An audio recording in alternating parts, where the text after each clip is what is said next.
मैं batsman keeper हूँ, मैं रणजी प्लेयर हूँ सर। अच्छा, और तो मैं कीपर बैट्समैन की तो कीपर महत्वपूर्ण भूमिका होगी इस चुनाव इसीलिए तो में। मैंने कहा, इसीलिए तो मैंने आपसे कहा कि मैं बैट्समैन कीपर हूँ। कीपर है, तो एक पैर आगे बढ़ाने वाले हैं पंकज चौधरी, तो तो क्या होगा? विकेट के विकेट पीछे हम कीपर खड़े हैं, तैयारी कर ली विकेट के है, पीछे हम खड़े हैं, विकेट के पीछे अमन मणि त्रिपाठी खड़े हैं। सजग खड़े हैं। जब आप कांग्रेस पार्टी ज्वाइन किए, अब आप बताते हैं सक्रिय सदस्य हैं, तब बड़ी चर्चा थी युवाओं में, खास करके सोशल मीडिया पे पोस्ट देखा जाता था कि अमन मणि जो है प्रत्याशी होंगे।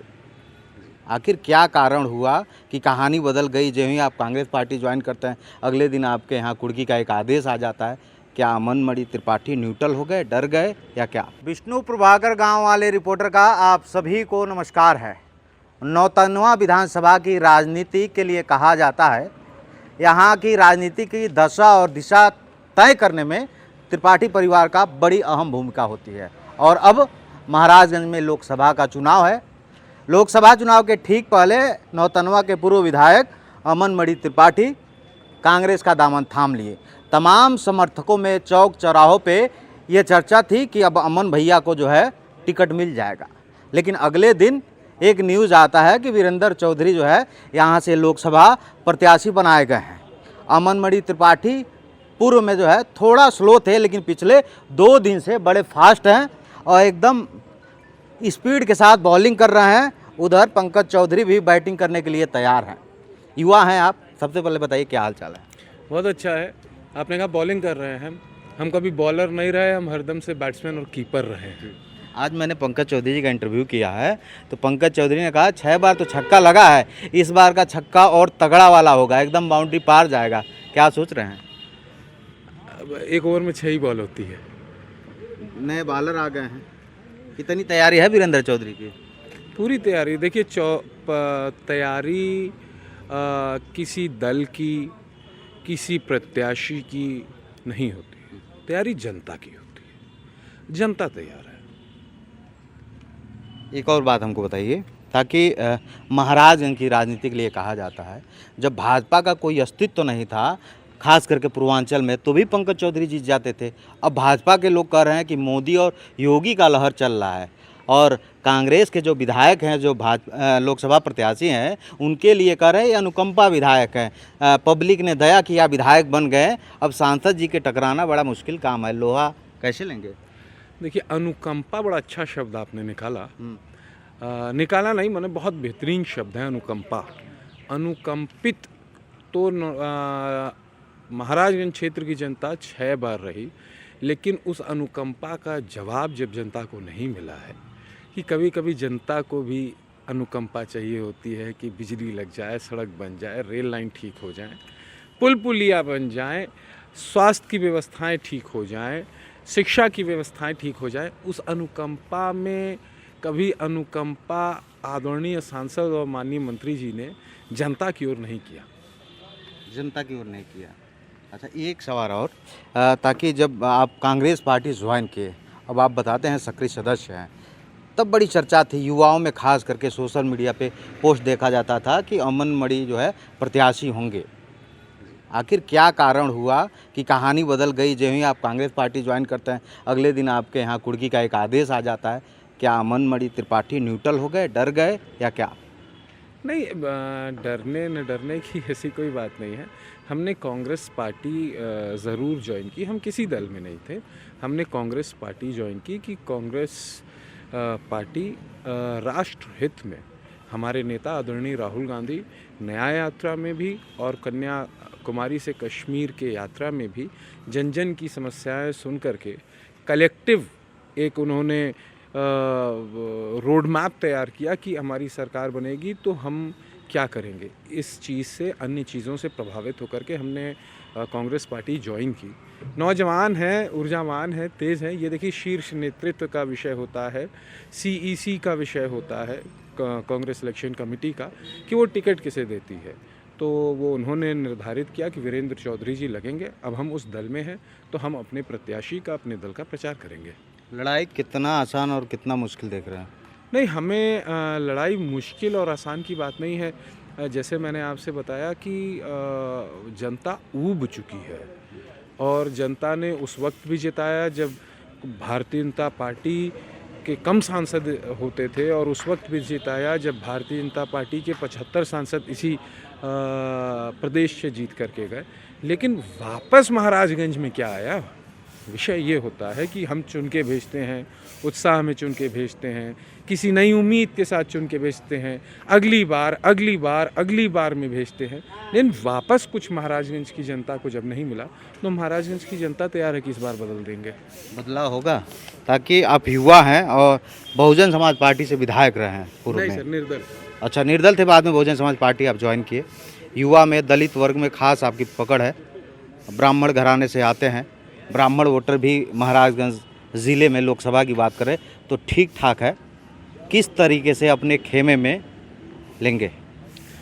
देखिए, हम प्रचार करके आदरणीय हमारे प्रत्याशी वीरेंद्र चौधरी जी के पक्ष में प्रचार करके पार्टी की नीतियों को जन जन तक पहुंचा रहे हैं और उनसे सहयोग मांग रहे हैं कि आपने देख लिया इतने दिनों में बेरोज़गारी बढ़ी है, महंगाई बढ़ी है, शिक्षा का अभाव बढ़ा है, स्वास्थ्य सेवाओं का अभाव बढ़ा है।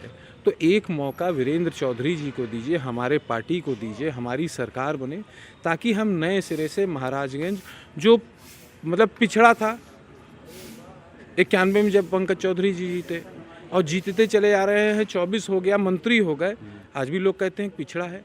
इससे बड़ा अपमान महाराजगंज लोकसभा क्षेत्र का क्या हो सकता है? पंकज चौधरी तो कहते हैं हमने यहाँ पे पोस्ट ऑफिस कार्यालय खुलवा दिया, मेडिकल कॉलेज खुलवा दिया, रोड की व्यवस्था सही कर दिया, तमाम बातें कहते हैं। पंकज चौधरी जी से ही बहुत अभी मैंने इंटरव्यू सुने और अच्छे न्यूज़ हाउसेस के, मीडिया हाउसेस के इंटरव्यू सुने। सबने कहा कि आपके इस पिछड़े जनपद में और आदरणीय माननीय मंत्री जी ने मुस्कुरा कहा हाँ पिछड़ा है। जब आप स्वीकार रहे हैं कि 6 बार का मैं सांसद हूँ, 9वीं बार चुनाव लड़ रहा हूँ और उसके बाद भी क्षेत्र पिछड़ा है, क्यों? आपके परिवार की जब बात आती है तो कहा जाता है कि त्रिपाठी परिवार दोस्ती भी शानदार निभाता है और दुश्मनी भी शानदार निभाता है। और यहाँ की राजनीति की जब बात आती है तो कहा जाता है यहाँ की राजनीति 2 परिवारों के इर्द गिर्द घूमती है। अब वो दूसरा परिवार भी आपकी पार्टी के साथ है, तो एक मंच पे मुलाकात हुई कभी? नहीं, हमारी कहीं किसी से मुलाकात नहीं हुई। हमें ये भी नहीं पता है कि बाकी लोग किस दल में हैं, क्योंकि इसका बड़ा कन्फ्यूजन लगातार कई दिनों से चल रहा है। कौन किस दल में है ये समझ में नहीं आ रहा है, तो हमें भी नहीं पता है। मैं अपने पार्टी का प्रचार अपने पार्टी के शीर्ष नेतृत्व के आदेशानुसार, पार्टी के पदाधिकारियों के आदेशानुसार और आदरणीय प्रत्याशी के आदेशानुसार कर रहा हूँ। अच्छा, क्या कारण रहा मन जी कि आप 3 दिन पहले एक्टिव हुए, पहले क्यों नहीं? नहीं, एक्चुअली हमारे कुछ पारिवारिक माहौल ऐसा था कि हम उसी में व्यस्त थे। जैसे ही खाली हुए हैं आ गए हैं। पंकज चौधरी का आज मैंने इंटरव्यू किया, उन्होंने बातचीत में कहा कि ये कांग्रेस के लोग सिर्फ हवा बनाने वाले हैं, मैं तो इस बार 10 लाख पार करने वाला हूँ। अब उसको जब नाश मनुष्य पे चाहता है पहले विवेक मर जाता है। आपको ऐसा लगता है? आपको लग नहीं रहा है? इस बयान से ही पता चल रहा है कि विवेक मर चुका है। ताकि उन्होंने कहा कि जब भाजपा का कोई अस्तित्व नहीं था तब यहाँ के लोग हमको प्रेम करते थे, अब तो मोदी और योगी की लहर है, आवास की बात कर रहे हैं, राशन की बात कर रहे हैं, तमाम योजनाओं की बात कर रहे हैं। और प्रेम कहाँ गया जो जनता आपसे करती थी? प्रेम किसको मिलेगा इस बार? प्रेम वीरेंद्र चौधरी जी को मिल रहा है इस बार, लगता है 100%। ताकि बैट्समैन हैं, आप बता रहे थे जी, पंकज चौधरी भी बैट्समैन है। अब होंगे अच्छे बैट्समैन, लेकिन मैंने आपसे एक बात बताई हाँ। कि मैं बैट्समैन कीपर हूँ, मैं रणजी प्लेयर हूँ सर। अच्छा। और तो मैं कीपर बैट्समैन की तो महत्वपूर्ण भूमिका होगी इस चुनाव इसीलिए में। तो मैंने कहा, इसीलिए तो मैंने आपसे कहा कि मैं बैट्समैन कीपर हूँ। कीपर है तो एक पैर आगे बढ़ाने वाले हैं पंकज चौधरी, तो क्या होगा? विकेट के पीछे हम खड़े हैं, तैयारी कर विकेट ली के है? पीछे हम खड़े हैं, विकेट के पीछे अमन मणि त्रिपाठी खड़े हैं, सजग खड़े हैं। सजग खड़े हैं। तो 1 तारीख को क्या होगा? भारी बहुमत से उत्साह के साथ महाराजगंज का एक नौजवान किसान, समाज के हर वर्ग का व्यक्ति, मैं ये नहीं कह सकता कि बेरोज़गार, नौजवान, किसान, मजदूर, हर वर्ग, माताएं, बहनें जो शोषित हैं, जो कुंठित हैं, वो वीरेंद्र चौधरी जी को वोट करने जा रही हैं और परिवर्तन की लहर चल चुकी है, वो सुबह 9 बजे ही पता चल जाएगा। भाजपा के तमाम बड़े नेता रैली कर रहे हैं पूर्वांचल के अलग अलग जिलों में। उनका एक बयान खास कर देखने को मिल रहा है, वो कह रहे हैं कि कांग्रेस के लोग हमारे राशन का विरोध तो कर रहे हैं, लेकिन अपने मैनिफेस्टो में लिखते हैं कि हम सरकार में आएंगे तो 5 किलो नहीं 10 किलो करेंगे। तो कहीं ना कहीं भाजपा के जो मैनिफेस्टो है, जो प्रोग्रामिंग है मोदी जी का, उसको कॉपी कर रहे हैं लोग। नहीं सर, देखिए 2 अलग चीज़ें हैं। हमारे अर्थशास्त्री थे और वैसा माना जाना अर्थशास्त्री आदरणीय डॉक्टर मनमोहन सिंह जी के अलावा कोई हुआ नहीं, जिन्होंने right to food, right to education, right to health जैसे कानून इस देश में लाए, जिसके वजह से राशन मिल रहा है। हम राशन का विरोध नहीं करते हैं, हम जिस तरीके से राशन बांटा जा रहा है उसका विरोध करते हैं कि जो हमारी सरकार ने कि हर व्यक्ति को भोजन का अधिकार है, हर व्यक्ति को शिक्षा का अधिकार है, हर व्यक्ति को स्वास्थ्य सेवाओं का अधिकार है। उन्हीं के तहत हम आगे काम करेंगे। हम नरेगा को और मजबूत करेंगे ताकि जो हमारे बेरोज़गार नौजवान हैं, गली गली घूम रहे हैं, कुछ नहीं कर रहे हैं, उनके लिए। आप ये तो देश और प्रदेश की बात हो गई। मैं आपसे पूछना चाहता हूँ कि वित्त राज्य मंत्री हैं आपने कहा, और भंसार की लाइन देख लीजिए आप, हमारे बॉर्डर सोनौली से लेकर के नौतनवा तक 10 किलोमीटर की लंबी लाइन है, ट्रकें पार नहीं हो पा रहे हैं। गिट्टी मंडी जहां 3 लाख रोज़गार अर्जित करते थे नौजवान, और बड़े बड़े लोग यहां से व्यापार करके पैसा कमाते थे, मर गए, पलायन करके चले गए। नौजवान सऊदिया, बम्बई, दिल्ली, तमिलनाडु, भी रहे हैं। पूरी बात अभी कंप्लीट कर लूँ, चले गए कमाने। अगर आप वित्त राज्य मंत्री थे तो आप भंसार की व्यवस्था ठीक कर देते, गिट्टी मंडी को वापस से नौतनवा में ला देते। गिट्टी मंडी अगर नौतनवा विधानसभा क्षेत्र में आती तो केवल नौतनवा विधानसभा नहीं, महाराजगंज जनपद, कुशीनगर जनपद, गोरखपुर जनपद और सिद्धार्थनगर जनपद के लोग यहाँ से रोज़गार अर्जित करके जाते। आपने कहा कि विधायक मैं भी था, तो जिस दिन मैं जीता चुनाव, उस दिन की जो लाइन थी वो पुरिंदरपुर थाने से लेकर के नौतनवा तक की थी, Sonauli border no man's land तक की थी। 3 महीने में मैंने उस लाइन को घटा करके नो मैंस लैंड से राम जानकी चौराहे तक कर दिया, और गिट्टी मंडी पर जा कर के नेपाल सरकार में बात करके, नेपाल सरकार में ये बिल पास हुआ नई सरकार में, पार्लियामेंट में, कि गिट्टी मंडी किस तरीके से गिट्टी वहाँ से क्रशर्स से आएंगी और यहाँ बेची जाएंगी। तय हो गया, हमने सब करा दिया। चुनाव हारने के बाद XMLA बन करके मैं गया और मैंने मीटिंगें कर ली, सब चीज़ जारी करा दी। भारत सरकार रोक लगा रही है, फाइनेंस मिनिस्ट्री रोक लगा रही है, विभाग हाँ के पास है। आपको एक दस्तखत करना है और 3 लाख लोगों को रोजगार मिल जाएगा। तो आपको लगता है क्या कि पंकज चौधरी की मंशा यह नहीं होती है कि यहाँ के युवा आगे बढ़े? अगर उनके जेब में पैसा हो जाएगा तो उनके पीछे घूमेंगे नहीं। उनको लगता है कि बेरोजगार मरते रहेंगे, अशिक्षित मरते रहेंगे, तो हमारा टेम्पू लगाते रहेंगे। ऐसा है?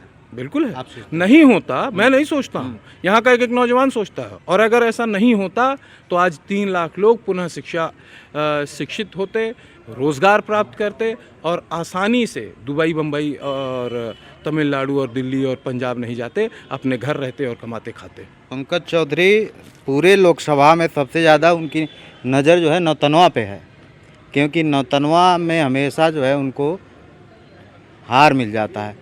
विधानसभा तो जीते, लेकिन नगर पंचायत का चुनाव आया तो आपके समर्थित प्रत्याशी जीत गए। तो उस समय चर्चा थी कि अमन मणि के आगे जो है पंकज चौधरी का जलवा फीका हो गया, फिर वो प्रत्याशी जो है भाजपा ज्वाइन करते। तो क्या आपके टीम के लोग आपको छोड़ रहे हैं क्या? नहीं, कोई नहीं छोड़ रहा है, सब हमारे साथ है, सब मेरे साथ। झंडा तो भाजपा का लेके घूम रहे हैं। और मैं आपसे कह रहा हूँ कि सब मेरे साथ हैं, और वो केवल अध्यक्ष ही नहीं है, मेरे परिवार के सदस्य भी हैं। तो 1 तारीख को क्या होगा? आखिरी सवाल।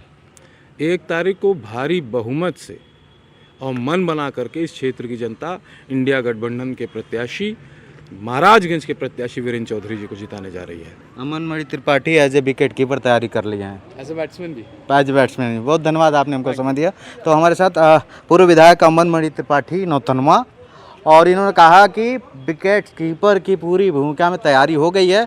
वहीं जब हमने पंकज चौधरी से बात किया तो उन्होंने कहा इस बार तैयारी बड़ी सॉलिड है और छक्का ऐसा लगेगा कि गेना बाउंड्री पार जाएगा। उधर वीरेंद्र चौधरी भी जो है कैच रोकने के लिए तैयार हैं। जब 4 तारीख को मतदान का मतगणना होगा तब पता चलेगा कि महाराजगंज की जनता किसको अपना सांसद के रूप में चुनती है। क्या पंकज चौधरी अगेन होंगे या फिर वीरेंद्र चौधरी की राजनीति में एक नई पारी खेलने को मिलेगी।